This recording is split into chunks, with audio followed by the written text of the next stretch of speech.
অনেকদিন পর অভিনয়ে ফিরলেন অভিনেত্রী শারমিন আঁখি। নির্মাতা রাহাত কবিরের এই নাটকটিতে তার চরিত্র নিয়ে কথা বলার সময়ও চোখে মুখে আতঙ্ক। যখন সকালে আমি ঢুকলাম তখন না আমার খুব নার্ভাস লাগছিল এবং আমার বারবার আমার অ্যাক্সিডেন্টের দিনের কথা মনে পড়ে যাচ্ছিল। শুটিং সেটটা নিয়ে তো একটা ট্রমাতে ছিলাম এতদিন, আবারও আমি সেই সেটে পাড়া দিলাম। একটা খুবই হার্টবিট অনেক বেশি, আমার হার্টবিট মনে হয় আমি শুনতে পাবো এমন মনে হচ্ছিল। নাটকটিতে আরও অভিনয় করেছেন গুণী অভিনয় শিল্পী চিত্রলেখা গুহ, মুসাফির সৈয়দ বাচ্চু, শরাফ আহমেদ জীবন, আব্দুল্লাহ রানা ও আইরিন আফরোজ। আইরিন আফরোজ জানান, নাটকটিতে অভিনয় করে তার বেশ ভালো লাগছে। রিসেন্ট খুব গরম পড়েছে, গরমে সবাই অস্থির। সো এই থিমটাকে বেস করে আমাদের ডিরেক্টর রাহাত কবির একটা গল্প লিখেছেন। এখানে গরমটাকে যদি আমরা ফিল করি সেটাই ফিল হবে, যে কোনো জিনিস আমরা যদি ফিল করি সেটাই আমরা আমাদের ভিতর বেশি কাজ করবে।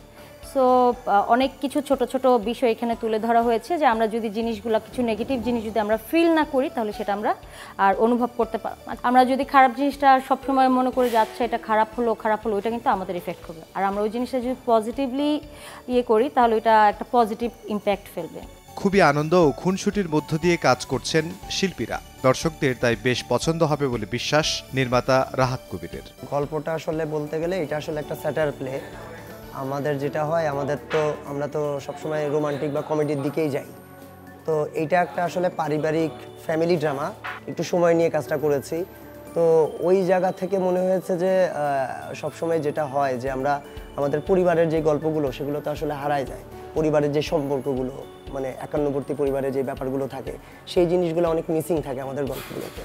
তো এই গল্পের যে কনসেপ্ট যিনি দিয়েছেন হাসান ভাই, হাসান খান, তো উনি যখন বললো তখন মনে হয়েছে যে না, এইটা নিয়ে দারুণ কিছু হতে পারে। কারণ আমরা আগে যখন ছেলেবেলায় এই ধরনের অনেক কাজ দেখতাম, অনেক গল্প দেখতাম, আমরা ওই গল্পগুলো আসলে আমাদের এখন ইন্ডাস্ট্রিতে হারাই যেতে শুরু করেছে। আমরা দেখা যায় যে হিরো হিরোইন এবং খুব টাইটলি করতে গেলে 5-6 জন আর্টিস্টের মধ্যে স্ক্রিপ্ট রাইটারকে আগে বলে দেওয়া হয় যে 7 জনের বেশি হতে পারবে না। অনেকগুলো লিমিটেশন থাকে, তো চাপ থাকে। তো ওই জায়গা থেকে মনে হয়েছে যে একটু চেষ্টা করি যে একটা বড় টিম নিয়ে যদি কাজ করা যায়। ছোট ছোট ক্যারেক্টারগুলোও যদি গল্পে থাকে, এগুলো কিন্তু গল্পের অলংকার।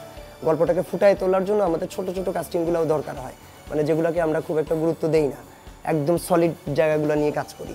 তো সবাইকে নিয়েই আমি চেষ্টা করেছি যে এখানে একদম ধরেন কিছু থাকে অ্যাকশনেরও ক্যারেক্টার আছে, পাসিং ক্যারেক্টারও আছে। প্রত্যেকটা ক্যারেক্টারকে আমি প্রায়োরিটি দেওয়ার চেষ্টা করেছি যে যাতে গল্পটা ভালোভাবে উঠে আসে এবং আমাদের অডিয়েন্স যাতে আগের যেই গল্পের যে ফ্লেভার সেটাও পায়। আবার এখনকার যারা অডিয়েন্স, যারা একটু ট্রেন্ডি কাজ পছন্দ করে, যারা একটু ফান পছন্দ করে, ওইটা মাথায় রেখে আমি দুটোরই আসলে ব্লেন্ড করার চেষ্টা করেছি। এখনকার অডিয়েন্সও যাতে পছন্দ করে, আবার যারা এই গল্পগুলো মিস করে তারাও যেন এই গল্পটাকে গ্রহণ করে নিতে পারে। 3, 2, 1, 0 অ্যাকশন। ইমদাদুল হক, সময় সংবাদ, ঢাকা।